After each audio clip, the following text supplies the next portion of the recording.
தமிழ்நாட்டு மக்களின் முன்னேற்றத்துக்காகவும் தொகுதி வளர்ச்சிக்காகவும் நாங்க கூட்டணியில சேர்ந்திருக்கோம். புதுமை பெண் தமிழ் புதல்வன் திட்டத்தின் கீழ் உயர்கல்வி படிக்கும் மாணவ செல்வங்களுக்கு 1000 ரூபாய் கொடுத்திருக்கிறாங்க. முதல்வர் அவர்கள் விஜய் அவர்கள் அறிவிச்சிருக்கிறாங்க. அவங்களுக்கு இந்த நேரத்தில் நன்றியை தெரிவித்துக் கொள்கிறோம். அதேபோல் சிங்கப்பெண் பெண்களுக்காக பாதுகாப்புக்காக அந்த திட்டத்தையும் கொண்டு வந்திருக்காங்க. அதுக்கு நாங்க பெண்கள் அனைவரும் வரவேற்கிறோம். சிஎம் அவர்களுக்கு நன்றி தெரிவித்துக் கொள்கிறோம்.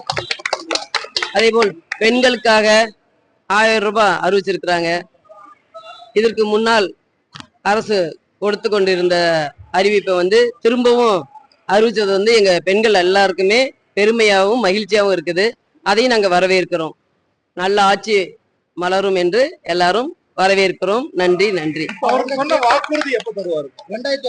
அதுதான் அவங்க பதவி ஏற்கும் போதே அவங்க சொன்னாங்க, உங்களுக்கு நான் எங்களுக்கு கொஞ்சம் டைம் கொடுங்க, கண்டிப்பா ஒன்னொன்னா நாங்க அறிவிப்போம் அப்படின்னு. அதே போல் 717 ஒயின் ஷாப்பு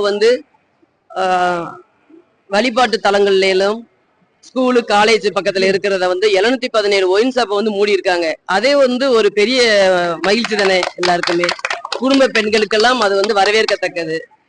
எவ்வளவு பாதுகாப்பா அந்த வழிபாட்டு தலத்துல இருந்து எடுத்திருக்காங்க. அதே ஒரு எடுத்துக்காட்டாக நான் இந்த அரசு நடத்தி கொண்டு இருக்கிறாங்க.